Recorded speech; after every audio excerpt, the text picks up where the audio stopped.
आप देख रहे हैं न्यूज़ नाउ 24/7 ताज़ा खबरों के लिए हमारे साथ बने रहें। कांग्रेस सांसद तारिक अनवर ने 5 राज्यों के चुनाव नतीजों के बाद पार्टी के भीतर आत्ममंथन की जरूरत पर जोर दिया है। उन्होंने कहा कि कांग्रेस को गंभीरता से आत्मचिंतन करना चाहिए और उससे निकलने वाले निष्कर्षों पर अमल भी करना उतना ही जरूरी है।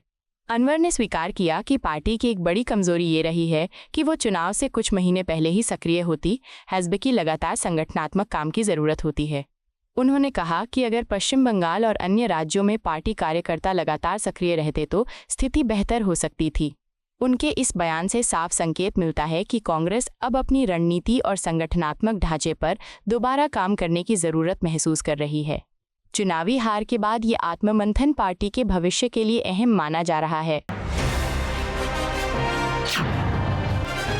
पश्चिम बंगाल में चुनावी माहौल के बीच एक बार फिर हिंसा की घटना सामने आई है। तृणमूल कांग्रेस के एक कार्यकर्ता पर भाजपा कार्यकर्ता के साथ मारपीट का आरोप लगा है, जिसके बाद इलाके में तनाव फैल गया। सूचना मिलते ही पुलिस और केंद्रीय सुरक्षा बल मौके पर पहुंचे और स्थिति को नियंत्रण में लिया।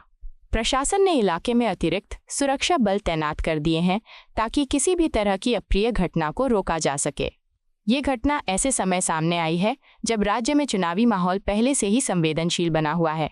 लगातार लग रहे आरोप प्रत्यारोप के बीच कानून व्यवस्था को लेकर सवाल उठ रहे हैं। प्रशासन ने लोगों से शांति बनाए रखने की अपील की है और मामले की जांच जारी है।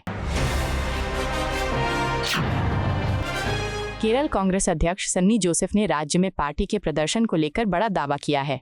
उन्होंने कहा कि पार्टी को उम्मीद के मुताबिक लगभग 100 सीटें मिल सकती हैं। जोसेफ ने कहा कि ये अनुमान पहले भी जताया गया था और अब शुरुआती रुझान उसी दिशा में संकेत दे रहे हैं। उन्होंने कार्यकर्ताओं के प्रयासों की सराहना करते हुए कहा कि ये मेहनत का परिणाम है। हालांकि उन्होंने ये भी संकेत दिया कि अंतिम परिणाम आने तक सतर्क रहना जरूरी है।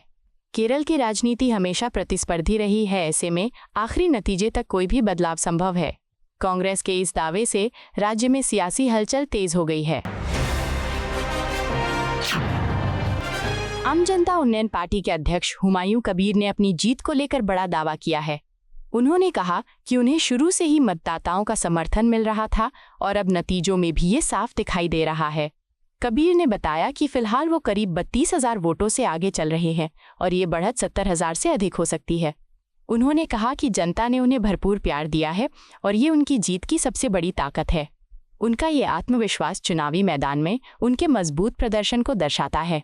हालांकि अंतिम नतीजे आने बाकी हैं, लेकिन उनके बयान से साफ है कि वे अपनी जीत को लेकर पूरी तरह आश्वस्त हैं। आरजेडी प्रवक्ता शक्ति सिंह यादव ने चुनावी प्रक्रिया को लेकर भाजपा पर गंभीर आरोप लगाए हैं। उन्होंने कहा कि भाजपा अब वोट लूटने की मशीन बन चुकी है और लोकतंत्र को कमजोर किया जा रहा है। यादव ने आरोप लगाया कि कुछ सरकारी एजेंसियां भी इस प्रक्रिया में शामिल हो गई हैं, जिससे निष्पक्ष चुनाव पर सवाल उठ रहे हैं। उन्होंने कहा कि असम को छोड़कर अन्य राज्यों में भाजपा का प्रभाव साफ नहीं दिखता, लेकिन परिणाम अलग कहानी बताते हैं। उनका ये बयान विपक्ष की उस चिंता को दर्शाता है जिसमें चुनावी पारदर्शिता और संस्थाओं की भूमिका पर सवाल उठाए जा रहे हैं। केंद्रीय राज्य मंत्री सुकांत मजूमदार ने पश्चिम बंगाल चुनाव के शुरुआती रुझानों पर प्रतिक्रिया देते हुए कहा कि ये तो सिर्फ शुरुआत है। उन्होंने दावा किया कि शुरुआती संकेत स्पष्ट रूप से भाजपा की बढ़त दिखा रहे हैं। मजूमदार ने कहा कि पोस्टल बैलेट की गिनती भी पूरी हो चुकी है और अब जो रुझान सामने आ रहे हैं वे भाजपा सरकार बनने की ओर इशारा कर रहे हैं। उन्होंने यहाँ तक कहा कि राज्य में राम राज स्थापित होने जा रहा है। उनका ये बयान भाजपा के आत्मविश्वास को दर्शाता है, खासकर उस राज्य में जहां मुकाबला काफी कड़ा माना जा रहा है। भाजपा के राज्यसभा सांसद सुजीत कुमार ने पश्चिम बंगाल के रुझानों में पार्टी की बढ़त पर खुशी जाहिर की है। उन्होंने कहा कि ये न सिर्फ भाजपा कार्यकर्ताओं बल्कि पूरे देश के लिए संतोष की बात है। उन्होंने इसे जनता के समर्थन का परिणाम बताते हुए कहा कि लोगों ने भाजपा की नीतियों और नेतृत्व पर भरोसा जताया है। सुजीत कुमार ने कहा कि ये बढ़त आने वाले परिणामों की दिशा तय कर रही है और इससे पार्टी का मनोबल और मजबूत हुआ है। भाजपा सांसद बलभद्र माझी ने पश्चिम बंगाल में टीएमसी सरकार पर तीखा हमला बोला। उन्होंने आरोप लगाया कि राज्य में कुशासन, तुष्टीकरण और हिंसा की राजनीति की गई।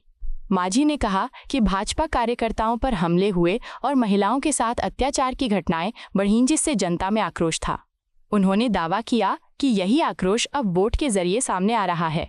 उनके अनुसार जनता बदलाव चाहती है और चुनाव परिणाम उसी दिशा में जाएंगे। पश्चिम बंगाल विधानसभा में विपक्ष के नेता सुवेंदु अधिकारी ने दावा किया कि राज्य में भाजपा सरकार बनाने जा रही है। उन्होंने कहा कि टीएमसी को कुछ सीटें जरूर मिलेंगी, लेकिन वो 3 अंकों तक नहीं पहुंच पाएगी। अधिकारी ने कहा कि भाजपा स्पष्ट बहुमत के साथ सरकार बनाएगी और ये पहले से ही तय है।